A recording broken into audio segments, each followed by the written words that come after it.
A peaceful suburban life. The Smith family lived in the town of Willow Creek, a quaint and seemingly idyllic community nestled within the rolling plains of Kansas. This was the kind of place where neighbors left their doors unlocked, children biked through quiet streets until sunset, and porch lights dotted the evening landscape as faint music played from hidden radios inside every home. Everyone knew everyone in Willow Creek. Gossip wasn't malicious, but instead, the ebb and flow of small-town life. The Smiths, a family of four, epitomized the wholesome American dream: hard-working, family-oriented, and close-knit. John Smith, the family patriarch, was a respected electrician, known across town for his reliability and easygoing demeanor. For years, locals had turned to him when their light fixtures fizzled or their homes required rewiring. John's handshake held the weight of integrity, a rare currency in any town, big or small. Mary Smith, his wife, was the heart and soul of their home, a homemaker who took pride in her immaculate garden, cookies that won county fair ribbons, and the dinner table where the family would gather nightly under the soft glow of a kitchen chandelier, swapping stories about their day. Their children, James and Sarah, seemed destined to carry their parents' values forward. James, a soft-spoken young man in his 20s with dreams of taking over his father's small business, and Sarah, a bright-eyed 19-year-old whose laughter often rang out from across the Smiths' perfectly manicured front lawn. Their home sat atop a slight hill on Sycamore Lane, surrounded by an unassuming white picket fence and flower beds teeming with vibrant tulips and daisies. Long swaying curtains softened the windows, hinting at the warmth that awaited inside. To their neighbors, the Smith household was right out of a Norman Rockwell painting. In the summer, families from the block would gather for cookouts in the Smiths' expansive backyard, shared laughter blending with the sizzles from the grill and the distant hum of cicadas. During fall, pumpkins adorned their porch and John would help neighbors hang decorative lights as crimson and gold leaves crunched under his boots. Even in the snowy days of winter, the Smith home radiated a cozy glow, with Mary often hosting pie-laden potlucks by the roaring fireplace. To the town, nothing about Willow Creek seemed out of the ordinary, nothing about the Smith family either. Their lives were aligned with the rhythm of rural America, church on Sundays, soccer games at the local park, and late-night drives to the town's only diner for milkshakes and greasy fries. If there was any strife within the family, they concealed it masterfully. On the surface, they seemed almost too perfect, an American-made fabric that didn't hint at the shreds beneath. The first mysterious death. It was a sunny morning in late May 2003 when tragedy unexpectedly struck the Smith household. Mary Smith, the beloved matriarch of the family, had always been the picture of health. Neighbors often saw her briskly tending to her flower beds or chatting warmly on the porch with a cup of chamomile tea in hand. But that morning began differently. John Smith had woken early, as usual, planning to head to a client's house to repair some flickering lights. Mary had been up before him, humming softly in the kitchen, preparing scrambled eggs with toast, a ritual that started every morning in their home. Nothing seemed out of the ordinary. Yet, just a few hours later, the tranquility of their home shattered like a dropped porcelain plate. Around 10 a.m., a frantic call was made to 911. John's voice quivered on the phone as he reported that his wife had collapsed in the kitchen, crying out in severe pain before sinking to the floor. "I don't know what's happening," he stammered to the operator. "She's clutching her stomach and she's shaking uncontrollably. Please send help quickly." The ambulance's sirens pierced through the quiet streets of Willow Creek, drawing curious glances from neighbors peeking through their curtains. Emergency responders arrived to find Mary writhing on the floor, beads of sweat on her pale face, her breathing shallow. "It hurts," she managed to whisper between gasps, her words barely audible. "It's like fire inside me." She clutched John's hand tightly as medics worked to stabilize her. By the time they reached the local hospital, Mary's condition had worsened. Her body convulsed violently as doctors scrambled to understand what was happening. Within hours, her once rosy complexion turned ashen, and despite every frantic effort to save her, Mary passed away just after 2 p.m. The official cause of death was listed as acute gastrointestinal distress, though the underlying reason remained unclear. Back at the Smith home, silence replaced the usual hum of activity. John sat on the porch, his hands trembling as he replayed the morning in his mind. "She was fine," he muttered to himself. "She was fine, just this morning. How could this happen so suddenly?" Neighbors began gathering by the picket fence, murmuring in disbelief. Mary was always so vibrant, Mrs. Wilkes from next door said, shaking her head. The garden club meeting just 2 days ago, she was the life of it. How could she just die like that? Speculation spread quickly through the tight-knit community of Willow Creek. Perhaps it was food poisoning. Was it a sudden rupture in her digestive system? Or worse, could it have been an undiagnosed illness silently building over the years? To most, it seemed impossible to fathom that something so tragic could happen to someone so full of life. But there were small whispers, things unsaid but felt. Mrs. Carter, who lived 2 houses down, recalled seeing Mary on her porch the evening before, rubbing her stomach absent-mindedly. She looked tired, she mentioned later, not like her usual self. I wonder if she'd been feeling off for some time and just didn't tell anyone. Mary's funeral, held just 3 days later, was a simple but heartbreaking affair. The church pews were packed with friends and family who listened somberly as the priest recounted Mary's kindness, her devotion to her family, and her unwavering presence in the community. John sat in the front row, his face pale and drawn. Beside him, James and Sarah seemed consumed by grief, James sitting stiffly in his suit while Sarah dabbed at her red, swollen eyes with a tissue. She didn't deserve this, John said softly to Mrs. Wilkes after the service, his voice cracking under the weight of his loss. She was the heart of our home. I don't know how we're going to go on without her. As the hearse pulled away, a chilling thought began to creep into the minds of a few townsfolk. Mary's death was too sudden, too strange. It felt like a sharp deviation from the norm. The whispers grew. Was there more to this than met the eye? For now, though, no one wanted to voice their suspicions aloud. The chain of haunted deaths. The days following Mary Smith's funeral were heavy with grief. The Smith home, once radiant with warm light and cheerful chatter, now seemed unnaturally quiet. John Smith, her devastated husband, spent most of his time sitting in his usual chair on the front porch, staring off into the distance. He scarcely spoke to anyone beyond polite nods and brief murmurs when neighbors came to offer their condolences. James, the eldest child, tried to step up and help his father manage household affairs, but the cracks in their lives were impossible to mend. Sarah, on the other hand, dealt with the tragedy by retreating further into herself, avoiding eye contact and keeping her interactions with townfolk to a minimum. Her usual laughter had vanished, replaced by an unsettling quiet. But then came the second death. Barely a month after losing his wife, John fell suddenly ill. On the evening of June 19th, John had complained of feeling off after dinner, something he brushed off as simple fatigue. "I just need to lie down," he had murmured to James, his voice weaker than usual. By the next morning, James found his father clutching his stomach in agony. Beads of sweat glistened on John's pale face as he struggled to breathe, his eyes wide with fear. By the time James called 911, John's condition had deteriorated so rapidly that he could hardly speak. The paramedics who arrived at the scene described him as barely coherent, his body rigid with pain. "It feels like fire," John whispered through gritted teeth as one of the paramedics tried to stabilize him. The words eerily echoed Mary's final description of her agony. Despite rushing him to the same hospital where Mary had passed just weeks before, John did not survive. His symptoms, violent stomach pains, profuse sweating, and uncontrollable seizures, baffled the medical team. Less than 12 hours after he was admitted, John Smith succumbed to what doctors hesitantly labeled as another case of acute gastrointestinal distress. The cause of his death, like Mary's, remained frustratingly elusive. The death of John sent shockwaves through the small community of Willow Creek. One tragic death in such a tight-knit town was already a rare, painful occurrence. But 2 deaths in the same family, so close together and with such similar symptoms, it was almost impossible to comprehend. "He was so strong for Mary," muttered Mrs. Wilkes, who had stopped by to help clean the house after John's passing. "It just doesn't make sense for this to happen to him too." Her voice trembled slightly as she glanced toward the kitchen, where the family had spent so many happy evenings.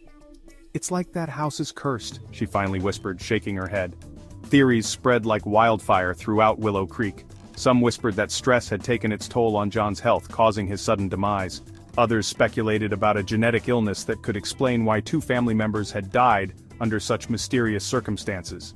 There were even whispers of something darker, an inexplicable toxin in the family's water supply, or a lethal pathogen they'd been exposed to. But as unsettling as John's death was, it didn't stop there.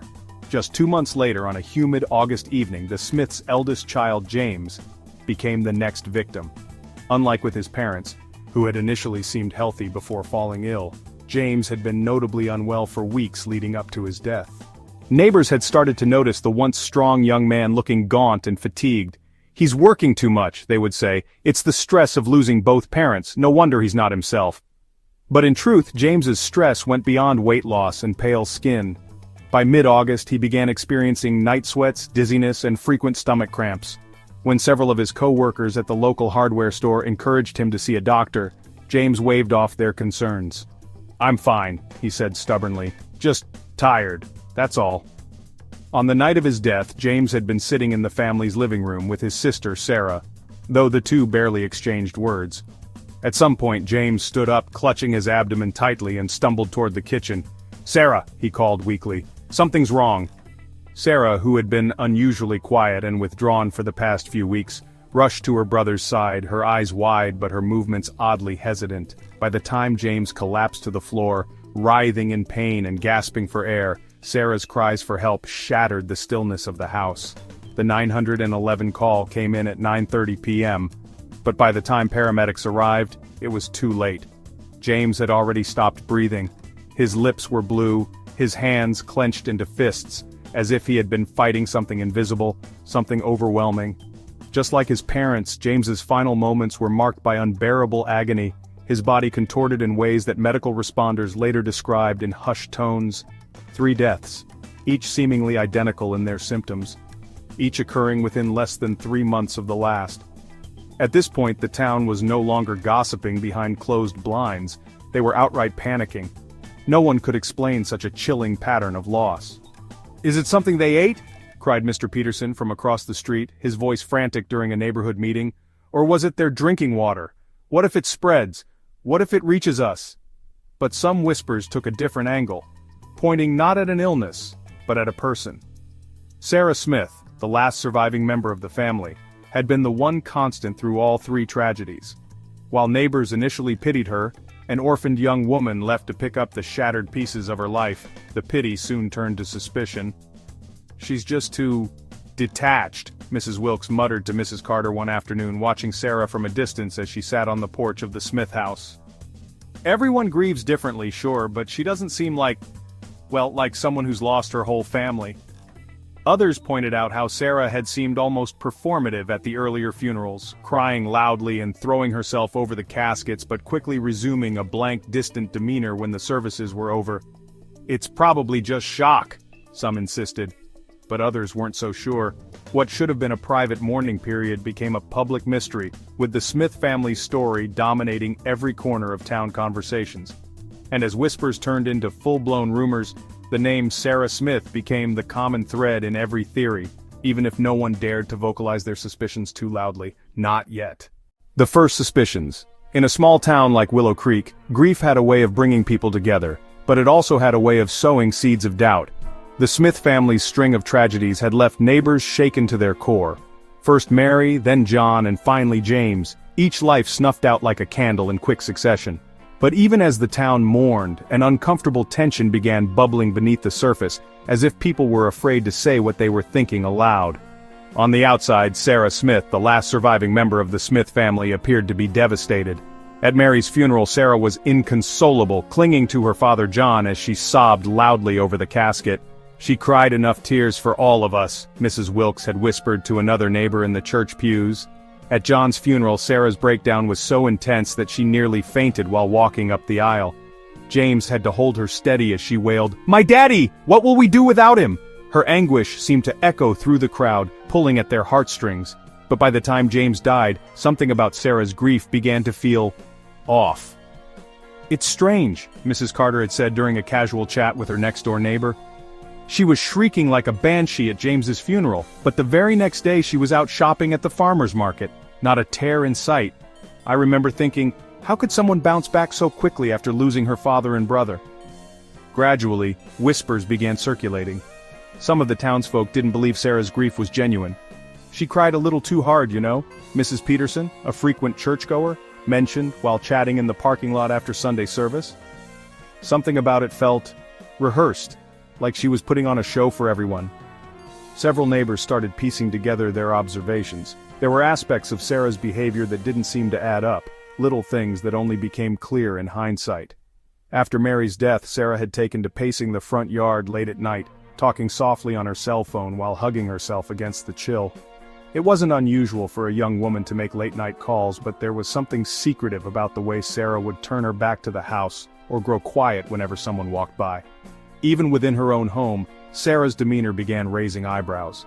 After John passed, James found himself spending more time with her as they navigated their shared grief, or at least tried to. But according to one of James's co-workers, he'd quietly confided that Sarah's behavior had grown strange.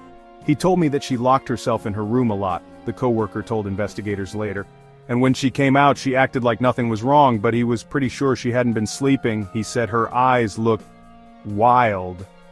Around the same time, Mrs. Wilkes noticed a peculiar change in Sarah's purchasing habits. "I saw her at the pharmacy buying half the store," she recalled. "I'm talking about all sorts of medicines, painkillers, antacids, you name it. I assumed she was just stocking up, for her father, then for her brother, but when I asked what was going on, she got this clipped tone and said, 'Just family stuff, Mrs. Wilkes, nothing to worry about.'" But for the people of Willow Creek, there was plenty to worry about. Rumors about the Smith family's misfortune grew wilder by the day. Some speculated that the deaths were due to a bizarre genetic disorder, a disease waiting in the DNA, striking random members of the same lineage all at once.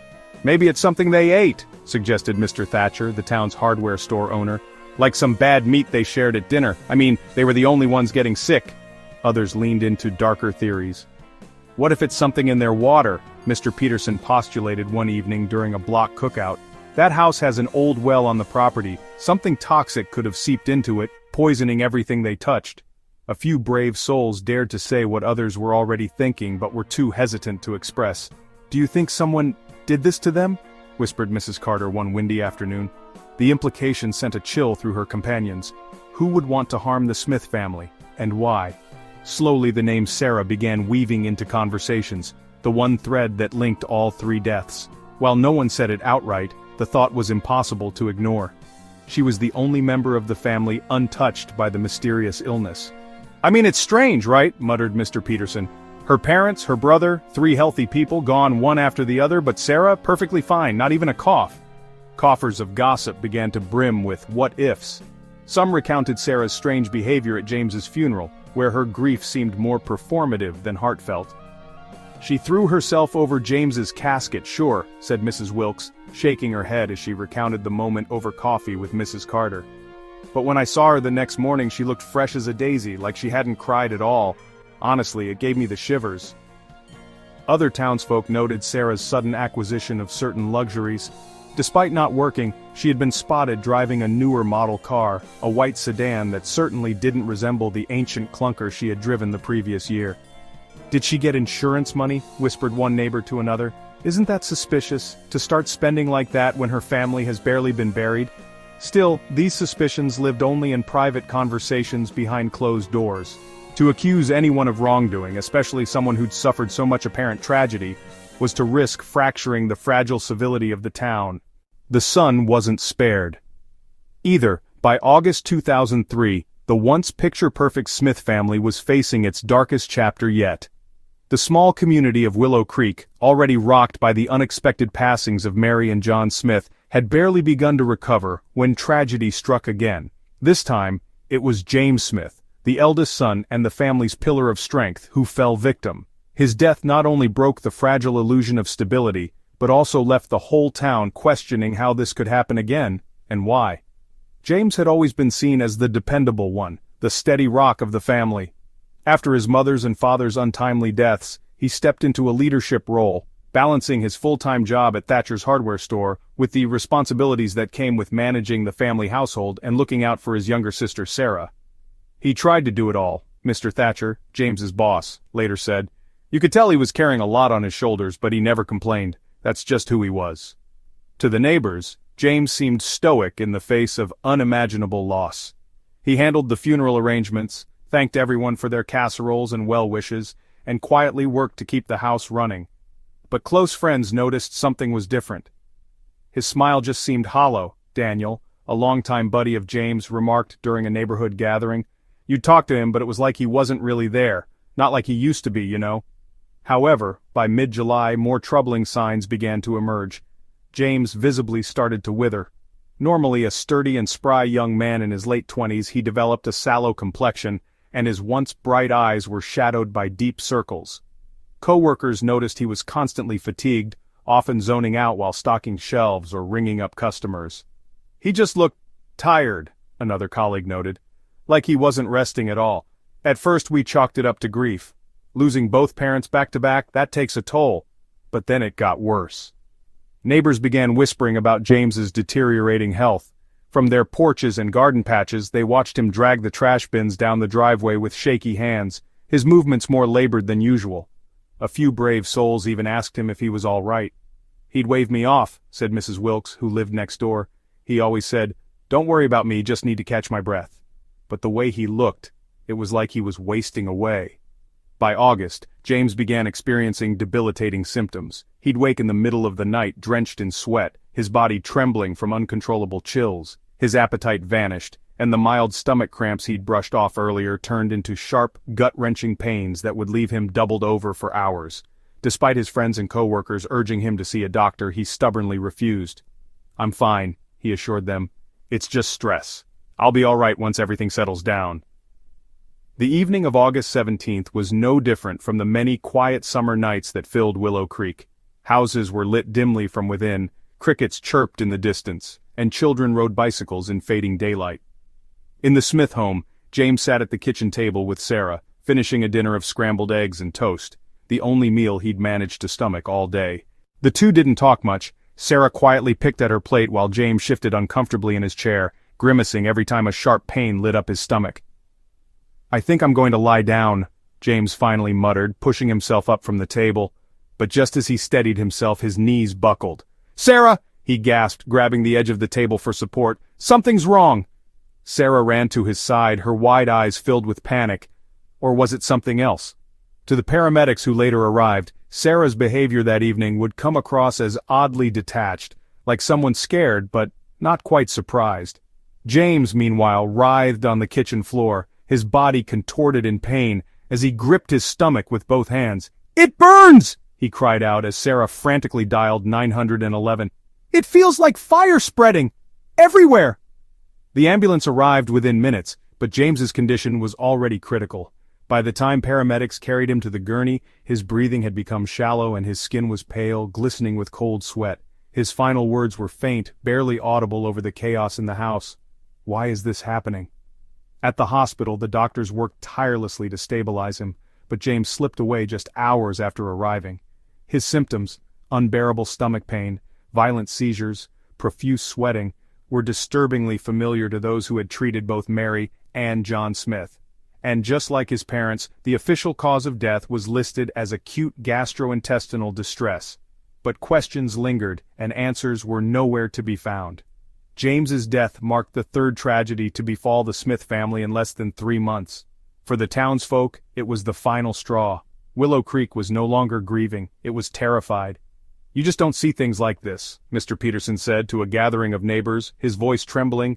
"3 healthy people in one family, all gone like that? How is this even possible?" Rumors that had begun quietly murmuring during John's death now roared to life. Some wondered if the house itself was cursed, filled with mold or poison that was slowly seeping into the family's lives. Others speculated about rare genetic conditions or even food contamination. "What if there's something in their water supply?" asked Mr. Thatcher, his tone panicked. "Could it spread to the rest of us? Someone needs to investigate."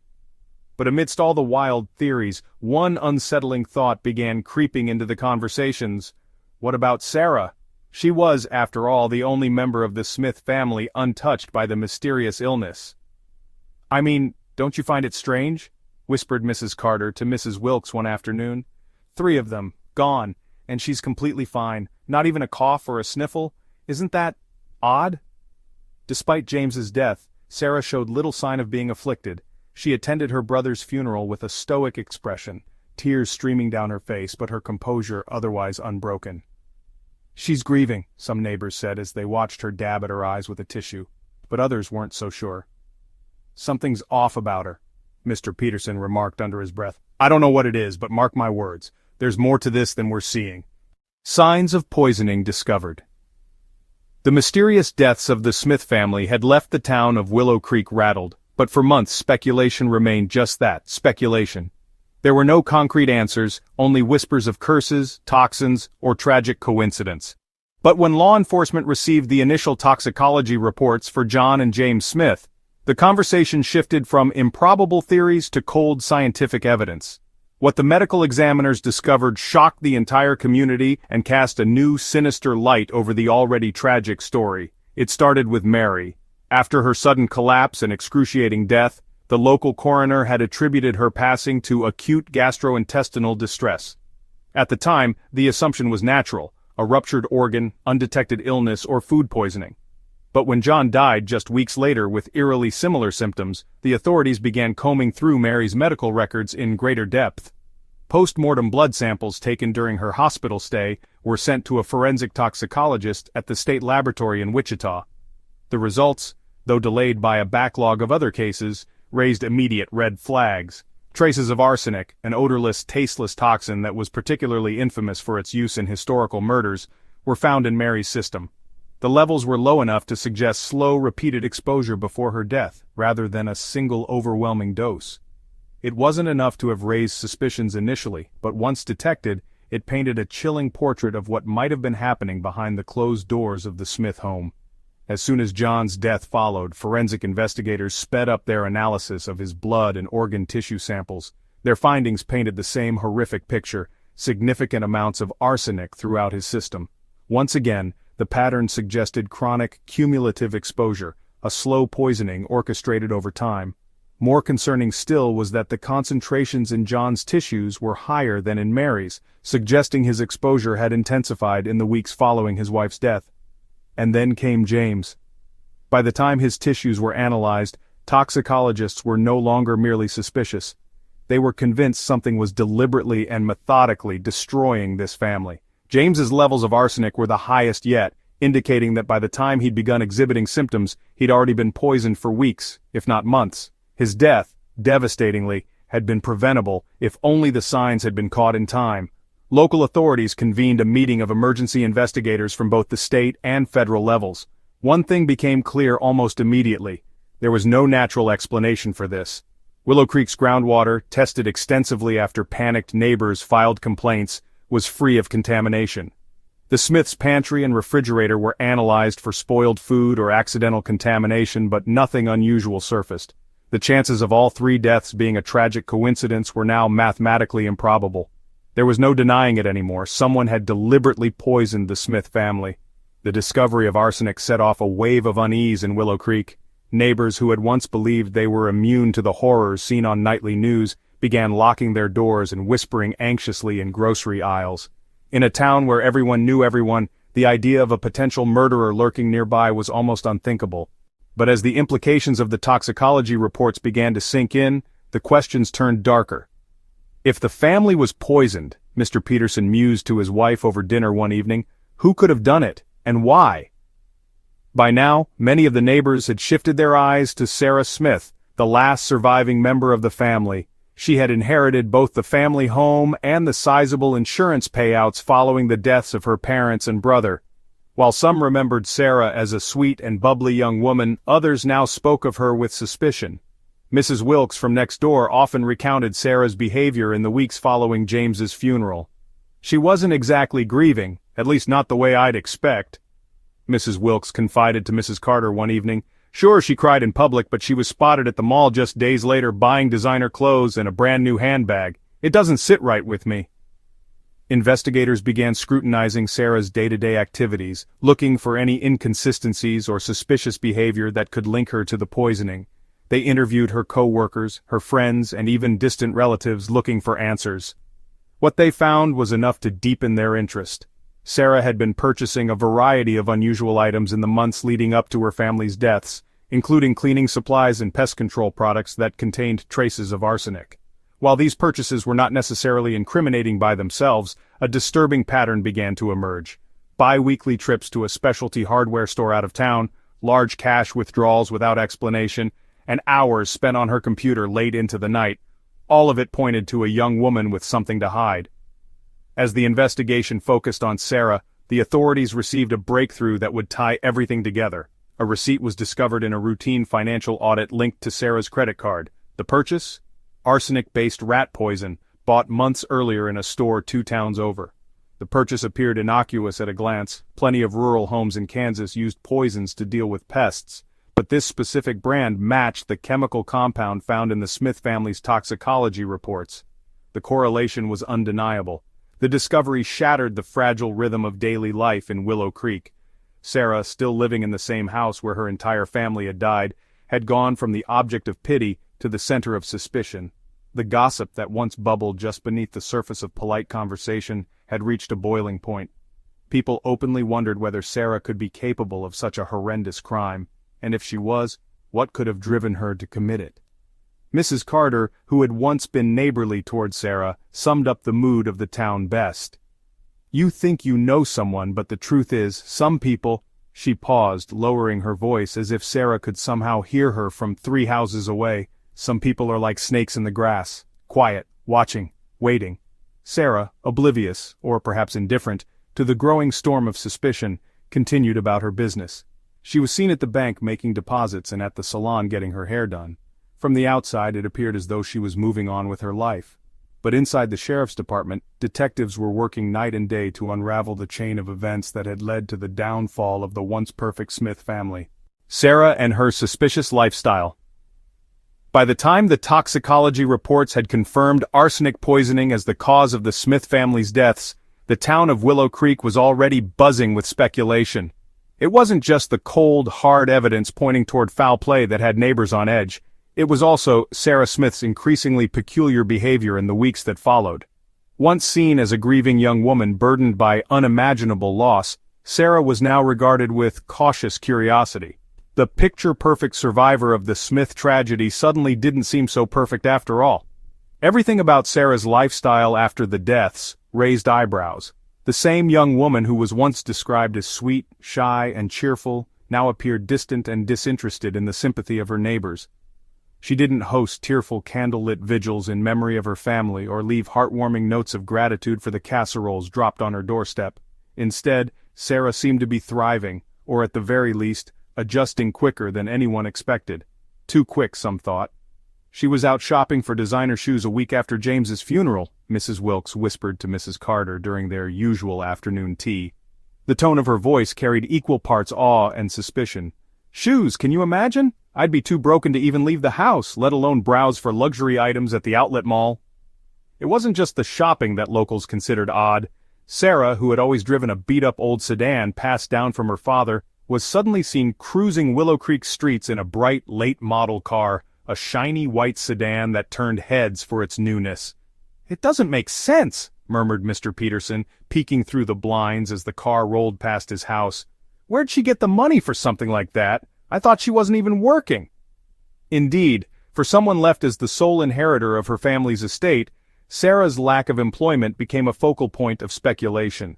She hadn't held a steady job in over a year, leaving little explanation for the cash she now seemed to have at her disposal. First the car, then the shopping sprees, and then the high-end renovations to the Smith family home. It was undeniable. Sarah was living well.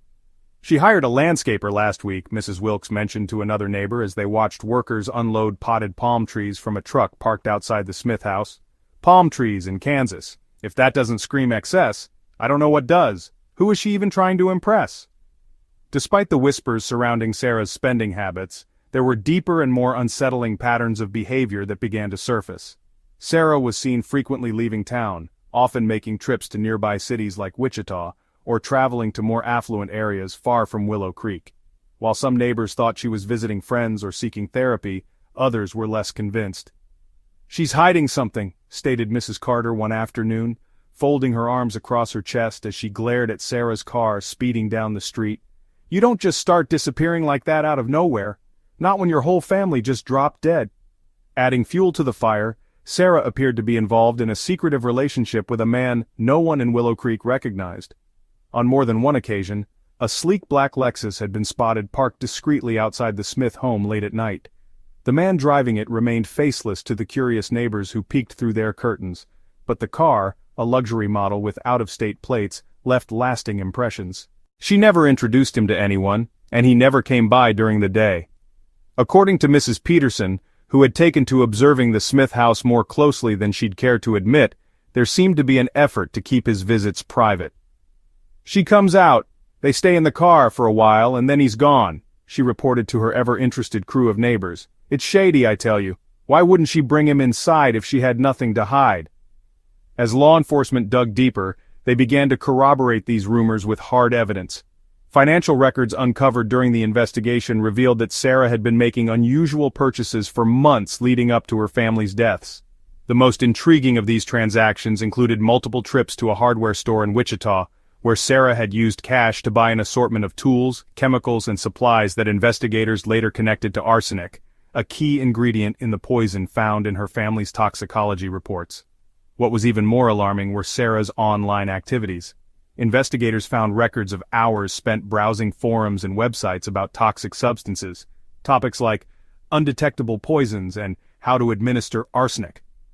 While Sarah claimed she had been researching for an online chemistry course, the sheer specificity of her searches raised red flags. Searches like, "How long does arsenic remain in the body?" and "How to mask symptoms of poisoning" were particularly damning. Then there were the cash withdrawals. Over a period of 6 months, Sarah had quietly drained thousands of dollars from a joint savings account she shared with her mother before her death. No corresponding purchases or investments were ever accounted for. The money, police suspected, might have gone toward funding her newfound lifestyle, or worse, toward purchasing the materials used to carry out her sinister plan. Investigators also uncovered records that revealed Sarah had taken out life insurance policies on her father and brother less than a year before their deaths, listing herself as the sole beneficiary. The policies weren't extravagant, but when combined, they totaled over $400,000, a sum that, along with inheriting the family home, would have allowed Sarah to live comfortably for years without working. As the pieces came together, neighbors in Willow Creek grew even more uneasy. The once polite whispers of gossip turned into open distrust. Sarah, despite her outward composure, could feel the tension building. She no longer greeted her neighbors with a polite wave when she passed by. Instead, she kept to herself, her front door firmly shut, and her curtains drawn at all hours. The house, once so lively with the presence of her family, now seemed foreboding, a fortress of secrets. "People like that," Mrs. Carter muttered darkly, "always think they're smarter than everyone else, but those kinds of secrets, they don't stay hidden for long." Sarah's lifestyle, her spending, her mysterious man, her sudden rise to comfort, all of it painted a picture that Willow Creek couldn't ignore. She wasn't the grieving innocent they had first presumed her to be. To the residents it began to feel like Sarah had simply carved a life out of the ashes of her family's tragedy.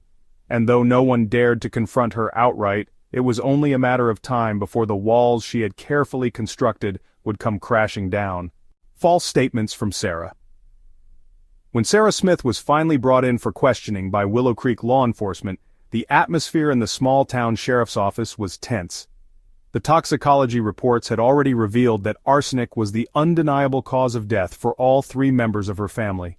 The pieces of the puzzle, the mysterious purchases, the timeline of events, and Sarah's unusual behavior had started fitting together, and Sarah was now the sole focus of the investigation. But despite the mounting evidence, Sarah appeared calm, almost disturbingly so, as she sat across from the detectives. From the outset, Sarah adamantly denied any involvement in her family's deaths. She leaned into the role of the grieving victim with practiced ease, her voice trembling just enough to suggest vulnerability but not enough to come off as guilty. "It hurts me more than anything to even think about this," she said, her eyes glistening as she glanced at the detectives. "I've already lost everything. I loved my family. Why would I ever want to harm them?" To the untrained observer, Sarah's sorrow might have seemed genuine, but Detective Alan Porter, a seasoned investigator who had seen his fair share of false witnesses and deflective suspects, wasn't buying it. Her body language told a different story. Stiff shoulders, a tightly clasped jaw, and a tendency to deflect every direct question with overly detailed answers. It was as if she had rehearsed exactly how she should respond. "Sarah," Detective Porter said after a long pause, flipping through a binder full of evidence, "you claim to have no idea why your family got sick, correct? That you thought it might have been food poisoning or some kind of fluke illness?" "Yes," Sarah nodded, her voice steady. I mean, my mom loved to cook, but you never know with food these days. Maybe the chicken wasn't cooked all the way or they ate something spoiled. And you? Why didn't you get sick? Porter pressed, narrowing his eyes at her. I don't know, Sarah stammered for the first time, caught off guard. Maybe I have a stronger immune system. I mean, people have told me before that I never catch the flu. I don't know what else to tell you. But her story was beginning to unravel. The detectives continued to dig into her version of events, not just her memories of the days leading up to each death, but also her behavior in the weeks after. Why were there suddenly large withdrawals from her mother's joint savings account? Why had she purchased arsenic-based rat poison months earlier from a store 2 towns over? Why did her internet search history reveal a disturbing pattern of research about poisons, undetectable symptoms, and slow-acting toxins? Sarah brushed off every point, trying to play the role of someone wrongfully accused. The money wasn't for anything bad, she said, her voice rising defensively. I was just trying to keep the house running after they died. The poison, why would I buy poison to hurt anyone? My mom had been complaining about mice in the attic for weeks. She told me to pick something up to deal with it. And the internet searches? Detective Porter countered, sliding a printed log of her activity across the table. The columns of dates, search terms, and visited pages stood in stark contrast to Sarah's feigned innocence. She glanced at the page for just a moment before looking away. She hesitated, visibly flustered. I was just curious. You see scary stuff in movies and it makes you wonder, you know? It's not like I ever actually did anything. It was just some aimless Googling. But Porter wasn't buying it, and he wasn't alone. Sarah, another detective added as she leaned forward, her voice calm but firm, everything you're saying just doesn't line up. The poison matched the compound in your family's toxicology reports. Your searches included things like how much arsenic is fatal and how to mask symptoms of poisoning. That doesn't sound like idle curiosity. Still, Sarah refused to back down. Her tone grew more defensive by the minute and the cracks in her demeanor began to show. I'm telling you, this is just some horrible coincidence. Do you really think I would do this to my own family? My mom, my dad, James, they meant everything to me. Detective Porter pressed further, showing her receipts for purchases at local stores where she had paid in cash, the same stores that sold arsenic-based pest control products. He laid out the life insurance policies taken out less than a year before the deaths, all naming Sarah as the sole beneficiary. You know, it's strange, Sarah, Porter said, leaning back in his chair. Most people grieving 3 family members don't suddenly end up with new cars, fancy landscaping, and expensive shopping trips. You've been living quietly up until now, but this lifestyle of yours has taken a noticeable turn. Sarah's frustration boiled over. Is this really what this is about? You're judging me for trying to live my life after everything I've been through? Who wouldn't want to have something nice after losing so much? That doesn't make me a killer. But even as she shouted, her facade was beginning to crack. Sarah's insistence on her innocence felt increasingly hollow as more evidence was brought to light. She was cornered, and she knew it, but she wasn't about to break that easily. Outside the interrogation room, detectives reviewed Sarah's shifting accounts of events. None of her explanations lined up with the evidence they had, and her defensive attitude only deepened their suspicions. While she hadn't confessed, her words and actions painted a picture of someone intent on concealing the truth, someone who would go to great lengths to maintain their innocence, even when the facts betrayed them. She's holding something back, Detective Porter said to his team as they observed Sarah pacing nervously in the room. She thinks she's smarter than us, that she can talk her way out of this, but we've got too much on her now. The turning point in the investigation came not from Sarah, but from someone she had trusted. Mark Wilson, the man who had been quietly visiting Sarah late at night in his sleek black Lexus, came forward to the police after he sensed the walls closing in around Sarah. He confessed that Sarah had pressured him to keep their relationship discreet and had even confided in him before James's death. She talked about wanting to start fresh, Mark admitted reluctantly. She said her family was holding her back and that she felt trapped. I didn't think she meant anything serious at the time, but now, I'm not so sure. His statement was the missing piece investigators needed. Combined with the evidence in hand, Sarah's web of lies was beginning to collapse. The sweet, grieving young woman the town had once pitied now stood at the center of one of the most chilling cases Willow Creek had ever seen. The mysterious lover and the clues behind the scenes. As the investigation gained momentum, all eyes were on Sarah Smith. But an entirely new layer of intrigue surfaced when detectives began piecing together the identity of the man in the sleek black Lexus, the shadowy figure who had quietly been visiting Sarah's house late at night. To the townsfolk of Willow Creek, he was part of the enigma surrounding Sarah's sudden rise in fortune. It wasn't just his expensive car that drew attention, it was what his presence implied. For weeks, neighbors had reported seeing the vehicle pull up to the Smith family residence well past sunset. The man never stepped out for long, and those who had been nosy enough to peek said Sarah would exit her house, slipping into the passenger seat or standing by the driver's door for hushed conversations. "He looked out of place," Mrs. Peterson had whispered to a group of curious neighbors at the diner. "Not like the kind of person from around here, clean-shaven, expensive watch, nice suit. That kind of man doesn't come to Willow Creek for nothing." Detectives had started looking into Sarah's social connections even before Mark Wilson's name arose, but every database came up with nothing on her having a significant other, no marriage records, no prior relationships that anyone could recall. It was as if whoever this man was, Sarah had gone out of her way to keep him hidden. But in a town like Willow Creek, privacy was a difficult thing to maintain, especially when the circumstances surrounding the Smith family's deaths were already putting Sarah in the spotlight. Suspicion reached new heights after more details emerged about Sarah's nightly rendezvous. According to one neighbor, the Lexus had out-of-state plates, suggesting the man wasn't local. Who was he? And what business did he have with Sarah? And, perhaps most chillingly, could he have been involved in the tragedy that had unfolded in the Smith home? The breakthrough came weeks later, after relentless efforts by investigators to connect the dots. The black Lexus was eventually traced to Mark Wilson, a businessman who worked in Wichita, about an hour's drive from Willow Creek. While initially unassuming, Wilson's name sent ripples through the investigation when it became clear he had significant ties to Sarah. Mark Wilson, it turned out, wasn't just a fleeting boyfriend or casual lover, he was deeply enmeshed in Sarah's life. Bank records showed that Mark's account transferred several $1,000s to Sarah's shortly after the deaths of her parents. Detectives also found security footage from a local gas station near the Smith home, showing Mark's car parked at the pumps on several occasions, always at odd late-night hours. The timing struck investigators as odd, coinciding with key dates leading up to James's death. When detectives finally brought Mark in for questioning, his demeanor was vastly different from Sarah's defiant composure. He was nervous, fidgety, and quick to throw up his hands when confronted with evidence of his ties to Sarah. "Look," he said, his voice trembling slightly, "I didn't do anything illegal. I didn't know anything about what happened to her family. If I had, I swear I would have come forward sooner."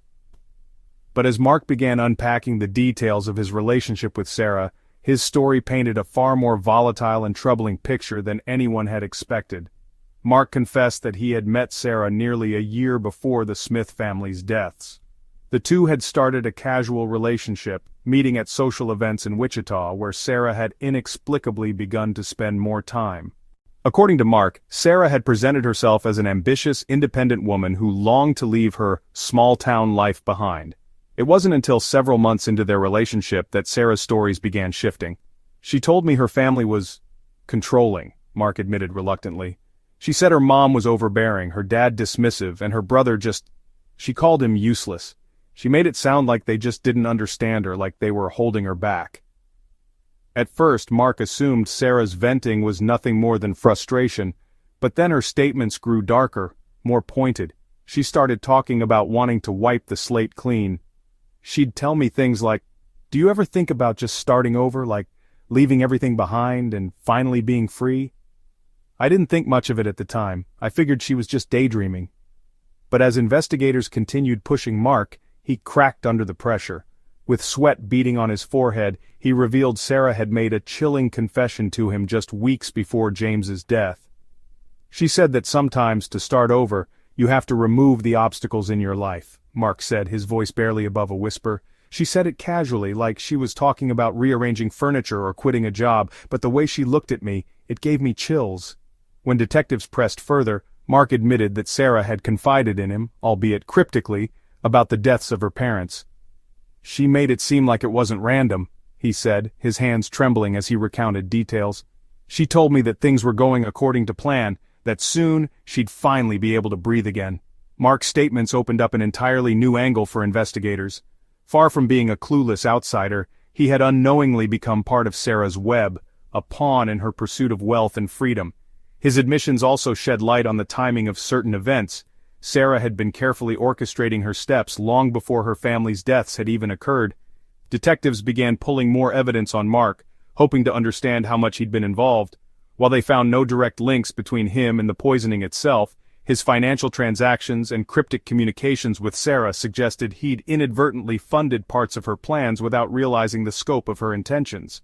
The bank transfers in particular were damning, amounts that lined up suspiciously with Sarah's questionable purchases of arsenic-based products and her subsequent lavish spending spree.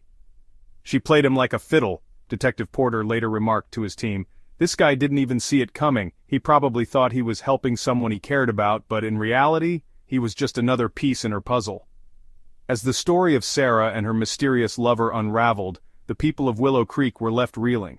The same man whose car had appeared so often in the middle of the night, the man who had become a symbol of scandal in the town, was now a key witness in what was shaping up to be one of the most cold-blooded murder cases the area had ever seen. For Sarah, Mark had seemed like the perfect accomplice, albeit an unknowing one.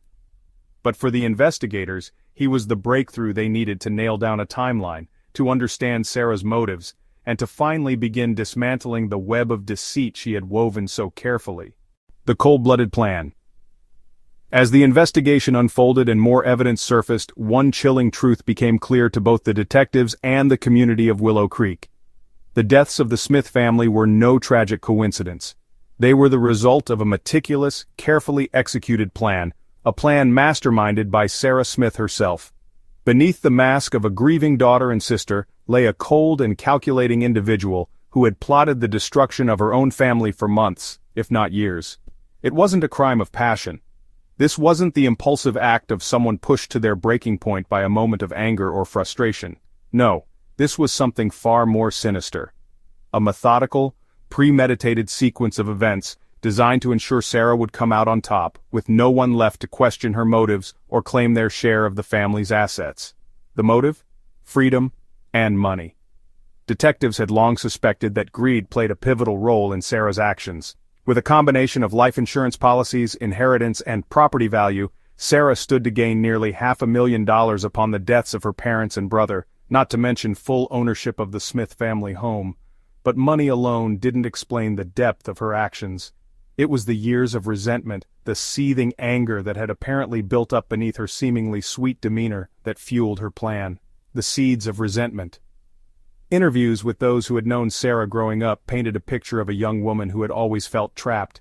She was the youngest of the family, and as such her parents, particularly her mother, had always been protective of her. What some saw as caring and nurturing, Sarah interpreted as controlling and suffocating. She used to complain a lot about her mom. One of Sarah's high school friends revealed to detectives. She would say things like, "My mom wants to run my whole life," or "She acts like I'm too stupid to make my own decisions." She never really got along with her dad either. I guess he was kind of old-fashioned. He expected her to follow the family rules, live nearby, settle down. She hated that. Even her brother James, who was widely regarded as a kind and dependable figure in the family, wasn't spared from her ire. James was always the golden boy, a former co-worker of Sarah's said during questioning. She felt like her parents favored him because he followed their expectations, worked hard, and seemed like the perfect son. She'd roll her eyes whenever someone praised him. I mean, she looked up to him a little, but it felt more like jealousy to me. The truth was that Sarah resented her family for what she saw as their hold over her life. Her mother's strictness, her father's expectations, and her brother's shadow all combined into a deep-seated frustration that eventually boiled over into something much darker. She told me once that she felt like they were all standing in her way, Mark Wilson had confessed to investigators. I didn't think much of it at the time, but looking back, the way she said it, like she honestly believed she couldn't be happy until they were all gone, it gives me chills now.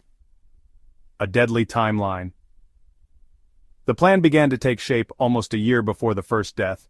Detectives uncovered alarming evidence that showed just how deliberate and calculated Sarah had been in planning her family's demise. It started with arsenic. In the spring of 2002, Sarah began researching poisons online. Her internet search history was filled with chilling inquiries. Undetectable poison symptoms, how much arsenic is fatal, slow poisoning methods, and disguising poison in food. Her search patterns showed not just curiosity, but genuine intent. She wasn't just imagining ways to hurt someone, she was strategizing.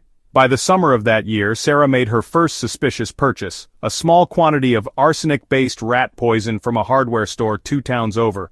Detectives later determined that she paid in cash, a calculated move to avoid leaving a paper trail, but her face was captured on grainy security footage from the store's checkout counter. From there, the pieces of the plan began falling into place. 1. Investigators believe Sarah began experimenting with small doses of arsenic on her family sometime in late 2002. The toxicology report suggested that both her parents may have been exposed to trace amounts of the poison months before their symptoms became severe. Sarah likely used these smaller doses to gauge their reactions, complaints of stomach upset, fatigue, or nausea, before increasing the concentration. 2. According to forensic evidence, Mary Smith, Sarah's mother, was the first to suffer. Sarah deliberately poisoned her mother's food, hiding the arsenic in dishes she knew Mary would eat. It wasn't long before Mary began complaining of stomach pain and fatigue, symptoms Sarah carefully observed without drawing attention to herself. By May 2003, Mary's poisoning had reached a tipping point, and she collapsed in the kitchen, writhing in agony. Sarah stayed calm, one paramedic recalled during a later interview.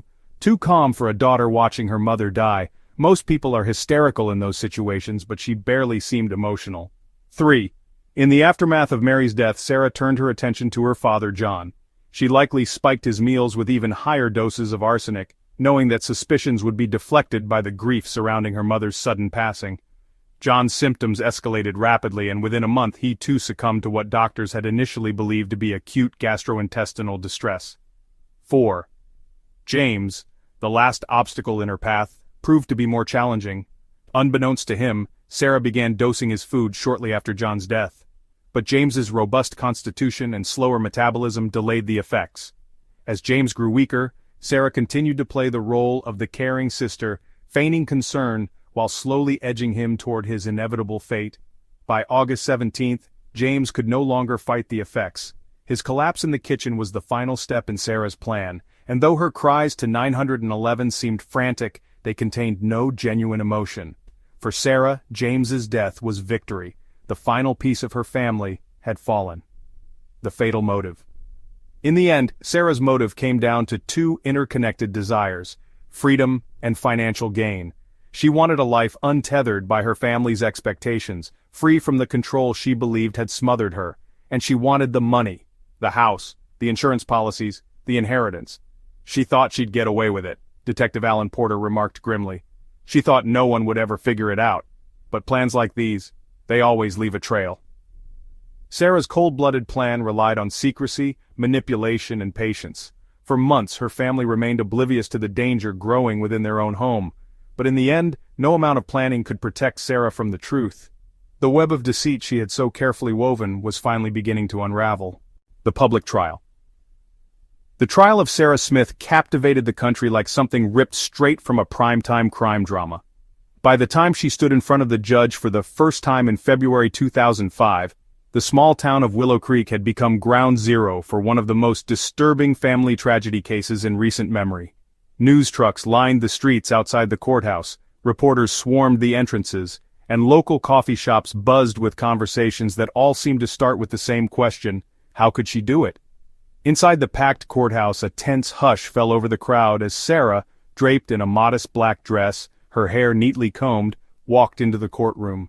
Her once calm and composed demeanor was now stripped away, replaced by the visible weight of a woman in the fight of her life. Friends, former neighbors, and once sympathetic faces watched her with cold, judging eyes. She avoided their gazes, sitting stiffly beside her defense attorney as the proceedings began. For the prosecution, this was more than a trial. It was a mission to bring justice to a family destroyed in the most cold-blooded way imaginable. Leading the charge was District Attorney Aaron Caldwell, a polished, no-nonsense prosecutor with years of experience in high-profile murder cases. Aaron had vowed to expose Sarah's actions for what they were: a calculated plot for financial gain and personal freedom, made worse by the betrayal of trust that only a family member could inflict.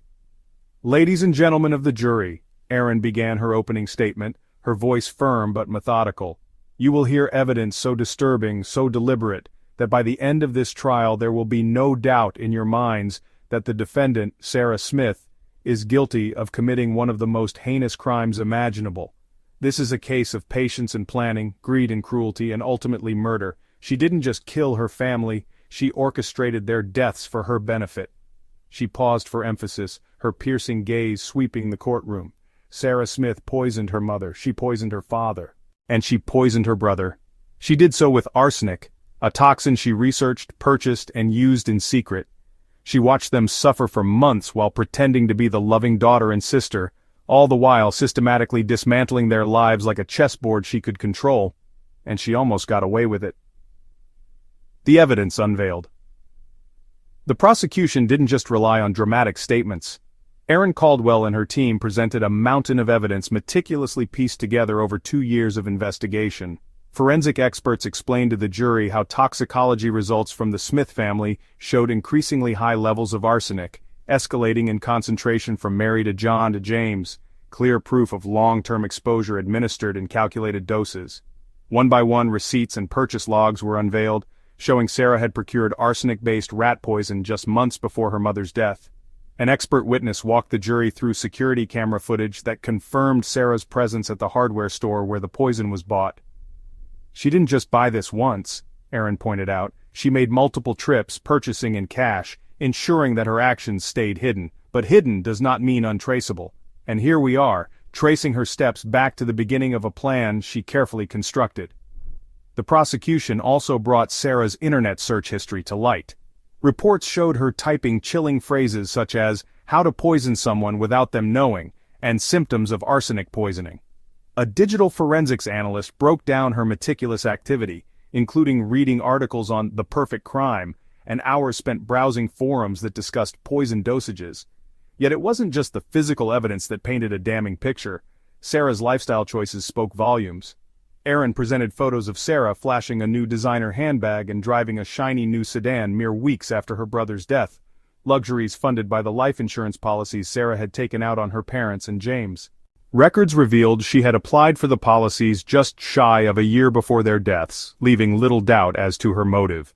Though her defense attorney attempted to downplay these points as circumstantial, Erin seized the narrative by connecting the dots for the jury. "This wasn't grief," she said, pacing in front of the jury box. "This was celebration.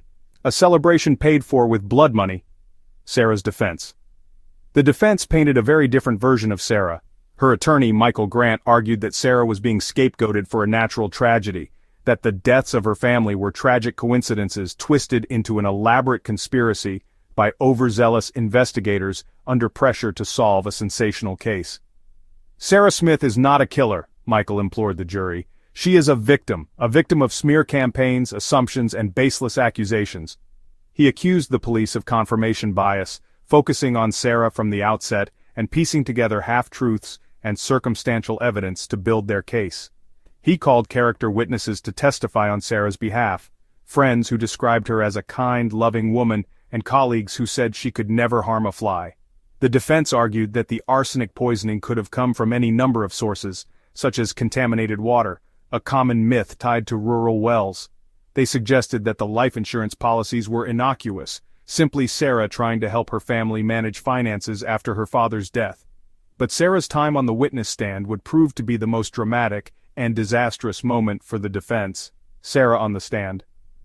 Sarah's attorneys knew that putting her on the stand was a risky move, but they also knew it was her best chance to humanize herself to the jury. Perched behind the microphone, Sarah tried to appear vulnerable, her voice shaking as she described her family. "I loved my mother, my father, and James with all my heart," she began, glancing at the jury with moist eyes. "Losing them, it destroyed me. I would never, ever harm them." At first, Sarah's testimony held the jury's attention, but under cross-examination her composure began to crack. Erin Caldwell was relentless. "Miss Smith," she began in a calm, deliberate tone, "you've told us how much you loved your family. Can you explain why, exactly 1 week after your brother's death, you withdrew $20,000 from the joint account your father and mother shared before their deaths?" Sarah fidgeted. It was to cover family expenses," she stammered. "Family expenses?" Erin raised an eyebrow, holding up photos of Sarah's recent shopping sprees. "Designer shoes, a fancy new sedan? Family expenses indeed." Erin's line of questioning quickly dismantled Sarah's story. She pressed Sarah about the poison purchases, the search history, and even the cryptic comments witnesses heard Sarah make about starting fresh. As the interrogation wore on, Sarah's answers grew defensive, inconsistent, and riddled with contradictions. "You planned this, didn't you?" Erin snarled, her voice rising just enough to echo off the courtroom walls. "You researched the poisoning. You carried it out. You watched your family suffer, and you knew you would walk away free and wealthy. Isn't that right, Miss Smith?" Sarah's teary facade finally cracked. "No!" she shouted, her voice trembling with rage. I didn't do any of this. This isn't fair, none of it." But the damage was done. The verdict. The trial lasted nearly 3 weeks, but the jury deliberated for less than 8 hours. On a snowy day in early March, the courtroom filled once more as the jury foreman stood to deliver the verdict. On the charge of first-degree murder of Mary Smith, we find the defendant guilty. The word hung heavy in the air and Sarah sat frozen as the foreman continued. On the charge of first-degree murder of John Smith, guilty. On the charge of first-degree murder of James Smith, guilty. As the judge announced Sarah's sentence, life in prison without the possibility of parole, a collective sigh of relief seemed to ripple through the room. Justice, it seemed, had finally been served. The community's wake-up call. The trial of Sarah Smith may have ended with a guilty verdict, but its reverberations stretched far beyond the courtroom. For the people of Willow Creek, it wasn't just a story about a family tragedy or a cold-blooded plan that shattered their image of trust. It was a reckoning. The once quaint small town where neighborly greetings and unlocked doors had been the norm was forever changed. What happened to the Smith family became more than a chilling headline. It became a symbol of an uncomfortable truth. Even in the most familiar faces and the places we feel safest, darkness can lurk. To outside observers, Willow Creek was the kind of town you might feature in a Hallmark movie. There were block parties in the summer, church bake sales in the fall, and kids riding bikes through tree-lined streets until dinner. Life moved slower in Willow Creek, and the townsfolk took pride in knowing their neighbors by name, waving at every passing car. If there was any trouble to be found, it was usually minor, a dispute over noisy yard work or missing lawn chairs after a 4th of July barbecue. But Sarah's betrayal dismantled this idyllic image piece by piece, leaving cracks in the foundation of what they thought they knew about their community and each other. "It used to be that we never locked our doors at night," said Mrs. Wilkes, a neighbor who had lived next door to the Smiths for over 20 years. "If I needed a cup of sugar, I'd just knock and walk in. But when I think back to how close I was to someone like Sarah, someone who could smile at you on Monday and poison her own family on Tuesday, well, that's the kind of thing that keeps you up at night." The once inseparable interconnectedness that bound the people of Willow Creek began to unravel after Sarah's sentencing. Conversations that once included laughter now turned hesitant, with cautious glances exchanged between friends. It wasn't just mistrust in Sarah herself, someone who had blended in so seamlessly, but the realization that if she could do something so monstrous, what did they really know about the people in their own lives? The shattered image of trust.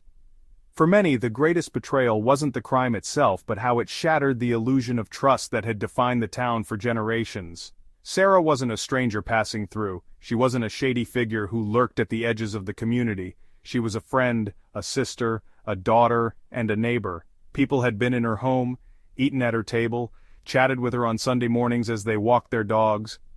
"I remember Sarah handing out cookies during Christmas one year," said Mr. Peterson, who lived 2 houses down. "She looked as cheerful as could be, wearing one of those little holiday aprons and laughing about how she'd burned the first batch. My wife and I thought she was such a sweet girl. Thinking back on that now, it chills me to the bone." Sarah's calculated actions made people question not just her but everyone around them. If she could put on such a convincing act for so long, who else could?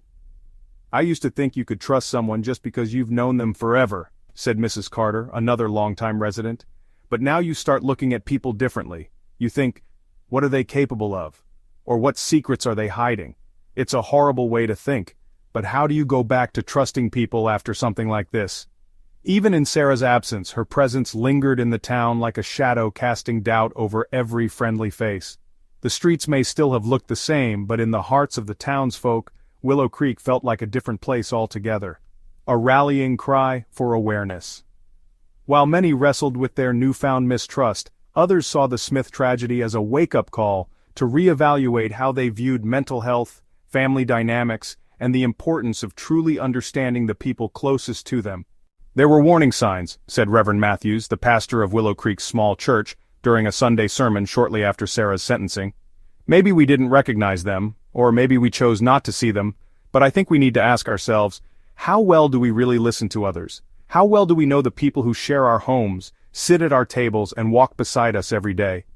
For years, the image of the Smith family had been one of perfection, a hard-working father, a dedicated mother, two bright kids with promising futures. But the cracks in that image had been there all along, hidden beneath smiles and holiday cards. Sarah's resentment, her feelings of suffocation, the subtle signs of distance between her and her parents, these were warning signs that, in hindsight, spoke volumes. "I don't think Sarah just woke up one day and decided to do this," mused Dr. Laura Hyland, a local therapist who volunteered to lead community workshops on family dynamics after the trial. This level of anger and resentment doesn't form overnight. It grows slowly, in silence, in isolation. That's what makes it so dangerous, and so preventable, if only we're willing to pay attention. Some residents took this message to heart, advocating for more open conversations about mental health and encouraging families to seek help, rather than bury hurt feelings or let old wounds fester. "Before this, we would have never thought to have therapy here," said Grace Mallory, the owner of a small cafe downtown. "But now, we've started seeing flyers for grief counseling, family mediation services, things like that. I think we're finally realizing it's okay to admit you're having problems. It's okay to ask for help. A community rebuilt, but forever changed." Over time, Willow Creek began to heal, but it never quite returned to the way it was before. Many said that wasn't necessarily a bad thing. The town grew more cautious, more vigilant, less willing to take things, or people, at face value. "Maybe it's a good thing we're paying closer attention now," said Jacob Thatcher, a local hardware store owner. "Not in a paranoid way, but just staying aware, watching out for each other, not assuming everything's fine just because someone smiles and says it is. We owe it to the Smiths to learn from this, don't we?" Neighborhood groups that had previously focused on barbecues and holiday parties now included discussions about serious issues, things like recognizing mental health struggles, identifying toxic relationships, and checking in on family members who might feel isolated or overwhelmed. The tragedy of the Smiths had deeply scarred Willow Creek, but it had also galvanized the town to become more than it once was, more compassionate, more alert, and more understanding. "I think about Mary Smith a lot," said Mrs. Wilkes, gazing at the empty Smith house during an autumn evening. "I think about how kind she was, how much she loved her garden, how she always asked after my grandkids. She deserved better than what happened to her. They all did. So if their story can at least teach the rest of us something about love, trust, or paying attention to the people we hold dear, then maybe something good can come out of all this." The Smith case became a cautionary tale not just for Willow Creek, but for anyone who heard it. It was a stark reminder that behind the most picturesque lives can lie unseen pain, unmet needs, and in the most horrific cases, unthinkable intentions.